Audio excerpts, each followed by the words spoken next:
Hello everyone, this is Sarah and I am here bringing you my first layout for the Sketches in Time design team.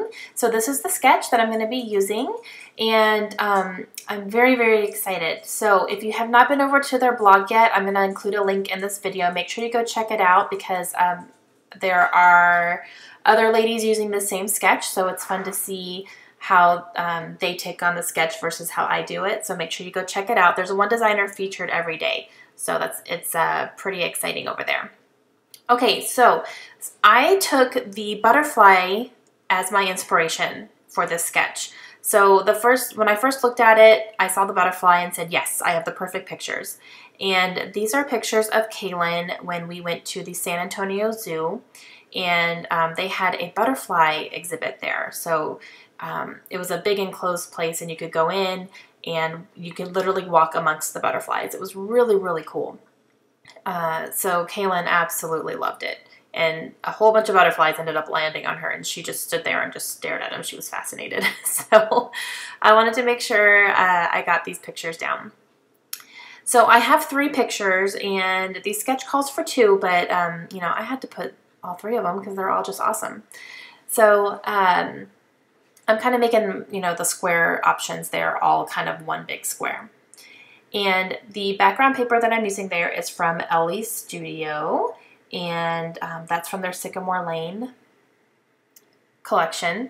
And then the triangle paper there that is pink and has gold foil on it, that is from Teresa Collins.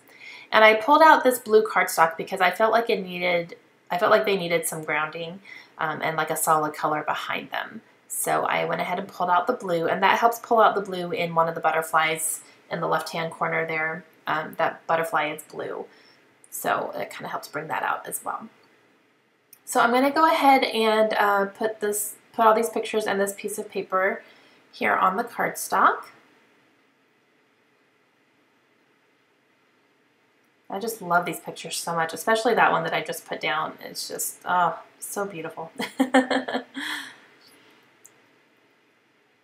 So I'm going to go ahead and cut that down, and that will be in the main element here.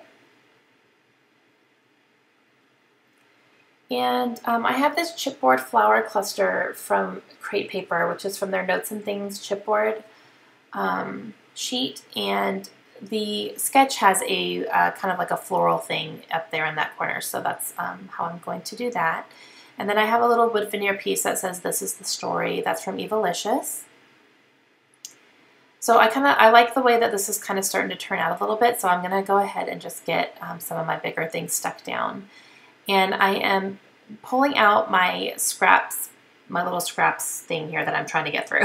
So it's a lot of strips and 6x6 pattern paper. So I pulled out a couple of them to use to ground my title. And the sketch calls for that as well. It has some longer pieces along the bottom. So I chose these 2. One is like a very neutral gray stripe, and then the one on the bottom there is like a blue damask almost. So that's going to be where I put my title. And I pulled a few thickers here. A couple of these are from Amy Tangerine. I'm just trying to see which one has all the letters and which one I think is going to look the best. I kind of liked that script one, but I didn't have all the letters I needed and it was going to be hard to try to make them. So I went for the glitter ones instead, which are really beautiful. And these are called Other Half, and those are from the Amy Tangerine stitched line. That's her newest one. So I am going to spell out the word butterfly using these alphabets here. And then I'm going to use these gray Ellie Studio alphabet stickers and spell out the word exhibit. And I'm going to put that along the bottom. And at first, I didn't like it that much at first because I think the letters kind of blended into the paper a little bit, just because that paper there is so busy. I considered switching the papers around and having the striped one on the bottom instead, but I don't know. I liked the way that the pink looked on the gray versus the blue. So I'm just going to go ahead and go with it. And I'll do something to the gray to help them stand out a little bit here in a few minutes. So I'm going to go ahead and get these stuck down. And these are like a glitter foam. They are just stunning. I love those stickers.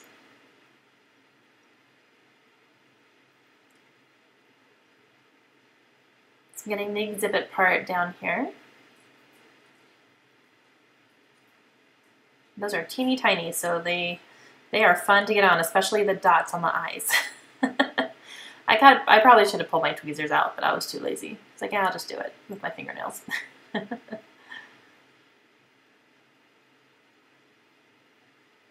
Okay, so I am going to take my .01 precision pen, and I'm going to outline the letters of the word exhibit, and that helps them stand out much better.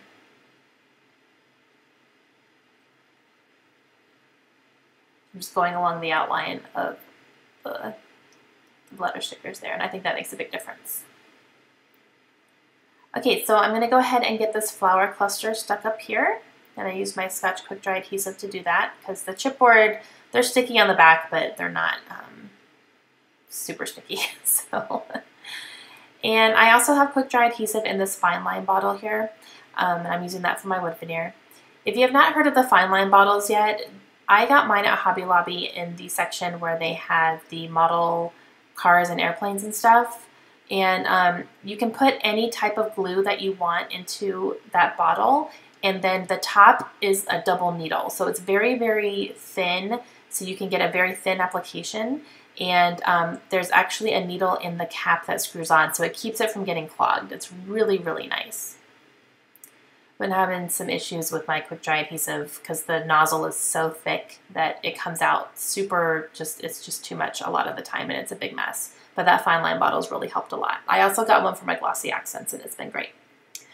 Okay, so while I was jabbering, I put a puffy sticker that says Field Notes up on the top, and that's by Evilicious. And then I also put that Adventure gold foil rub-on, and that is from My Mind's Eye from the Jubilee collection. And here I'm putting down a whole bunch of butterfly stickers. These are from Studio Calico, and they were designed by Sassafras. I've had those for so long, and I have 2 sheets of them, so I thought this would be a perfect way to use up a whole bunch of those. So I put them all over my layout in clusters of 3. And then I'm using these blue gems from Freckled Fawn to I'm putting 2 gems underneath each butterfly, just to kind of highlight them and make it look like, you know, it's like a flutter trail or something like that. So I'm using up a whole bunch of those. And I'm using my, my embossing tool just to kind of poke them down a little bit to make sure they're going to stay. And these I should have used my tweezers on. I don't know what I was thinking, just using my fingers.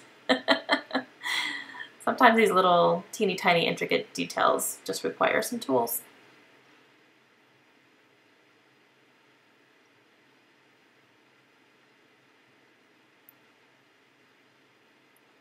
I'm going to get those all down there.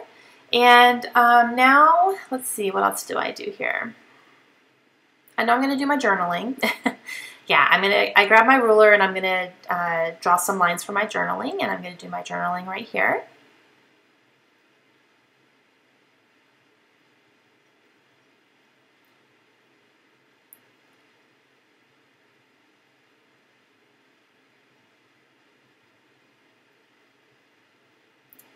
And I believe that's going to complete my layout. I'm going to have another close-up of the sketch here for you, and some close-ups of my layout. And then if you want to enter, make your own version of this sketch, and all you have to do is make sure that you follow the Sketches in Time blog, and you can upload your layout to their blog. And you can be entered to win a $25 gift certificate to Michael's. So that's a pretty good prize. You can get quite a bit there. So go ahead and make sure you guys go check it out. I have a link in the description of the video for you. I hope you enjoyed it. Have a great day. Let me know if you have any questions, and I will see you again real soon. Bye, guys.